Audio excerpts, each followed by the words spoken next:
Okej, hej! Välkomna till den här lilla intervjuplatsen för Vattenmarknaden. Vi intervjuar alla 12 medverkande här idag. Welcome to the water market, and we are interviewing everyone who's here to talk about their specific knowledge and perspective on water. And you're the fourth table. Who are you? Thank you. Nice to be here. My name is Lina Persson. I'm a researcher and artist. I'm working with story worlds and world buildings, and at the moment focusing on climate just jurisprudence and law and nature's rights. My name is Nedine Kachornamsong. I'm an artist, and I also was working with as a human rights defender, and now I'm more shifting towards the perspective of fundamental rights. And today you're doing an artwork here for us. Yes, we're building on the work that we did last year, which was a stage tribunal for Lake Vatten,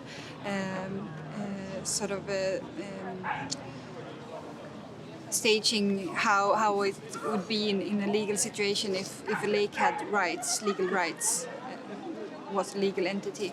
So the verdict of that tribunal was guilty. So now we're working as if that was a precedent case. So now we're here today. We're taking claims. If someone wants to file a claim for harassment on water bodies, or if you want to make a legal arrangement, you can also make an agreement. If you own land, then you can give back the rights to the land to itself. So we're having different kind of forms like this that you can fill in, and we can work with this in different ways. We also have our partner. Yes, we bring our partner today, which is at the back there. The name is Vatten, and they are actually 3 years old now. Have been living in that vase for a period of time. I moved to Stockholm, and they are with their friends, snails, and many things in that. Living water body partner. Tell us a little bit about human rights. We have human rights. Yes, so I think if you want to talk about human rights, the most prominent one is the Universal Declaration of Human Rights that came after the World War, as we know, because of the destruction and violence that happened within the war. Then the international community realized that it is a time to come together and try to come up with the concept of how can people live together in harmony. And that was more than 50 years ago now, right? And now we are still struggling on human rights, but on top of that, we also have another struggling, which is through environment and climate change. And that's why 10 years ago, a group of people gathering in Bolivia, in Cochabamba, and try to write up a tools that anyone can use in similarity with the Universal Declaration of Human Rights, that this tool could protect the Mother Earth or the nature, because they understand that without the nature or the Mother Earth to fulfill our life, there will be no human rights. Because if the concept of human rights is about human living in harmony, that would be impossible if we have a problem with the earth, the soil, the water, and so on and so forth. And this legal struggle is, in a way, to have these laws included in national laws, but in the meantime we can also work around that, making making legal arrangements with each other and with our land and practice this type of legal thinking, even though it's not accepted by the superstructure law at the moment. Because when I met Lina in Sweden when we were in the art school together, and then at one point I went back to Thailand and tried to work there, and that's when I started to work as a human rights defender. And I realized that in the situation that there's no other things for you to rely on. Thailand at this moment is under the dictatorship, and there's a big protest. I'm not sure you heard about it or not. Yep, there's a big protest there and they're arresting so many people. But there's still no violence, and that's why the news is not breaking to here yet. But still, when you fight with the power that's bigger than you, and your problem is not written in the law, you know, you need to reach something else, and that's where the Universal Declaration of Rights, of Human Rights, and also like the UN mechanism become what is actually help us as a local people who's struggling to move forward.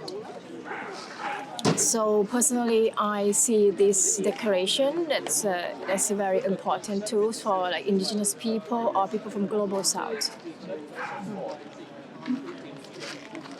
Have you had any complaints filed today?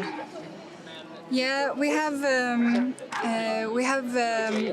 handed out some forms that people are going to fill in. We give them also envelope that they can send it back to us.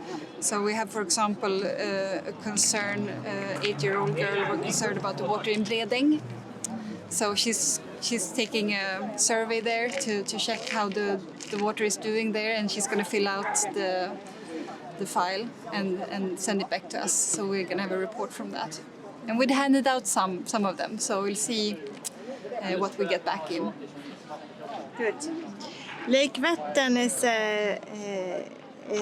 the second biggest lake of Sweden, and if the waters rise here more than 40 centimeters and we hadn't built a new dam through the renovation of Slussen, Lake Mälaren would have become a brackish sea. And then Vatten would have been our drinking water reserve. Source of water. Yeah, drinking water. How is it going with the case to take those who have done criminal things to our lake, Vatten? How is it going with that? I'm not sure at the present moment, but we're going to stage another tribunal that's going to be even more investigative, building on this one. So I'll get back to you on that then. But I think also this. I mean, if you look at how important Vatten is as a sweetwater reserve, it's so vast. So to risk that, to even risk that with those activities that goes on with the mining or the airport or the defense, it's really it's very hard to take in. And I think that's where we work together on this land with thinking about water a lot, and your perspective also from Thailand, and the view on drinking water and what do you say, grundvatten? Yeah, groundwater. Groundwater. It's very difficult because, like, I think here people more focus on, like, you know, the contamination from the groundwater, because every time it's getting low, like then you have something else like arsenic, which is natural, you know, comes into the border water underground instead. And in Thailand, we have a big problem about sinking land. It's like, which is, and then you have climate change, rising seawater. It doesn't mix well. But I think just as Rosanna was talking about that just to have that perspective that water is so valuable, I think that's something that is very valuable to bring into the Swedish context. Just awareness of that. Yeah, I kind of agree, because, you know, like here you use a lot of water, washing machine, dishwasher, and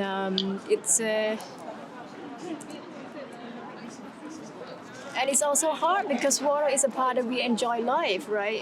It's when you see water, or when we see water, we feel happy. When we go into the water, we feel good.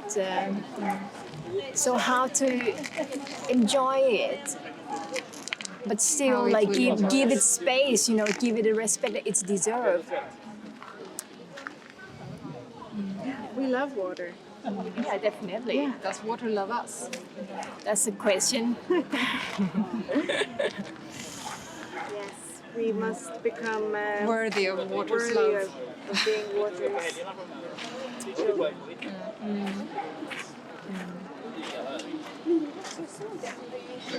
Thank you. Thank you.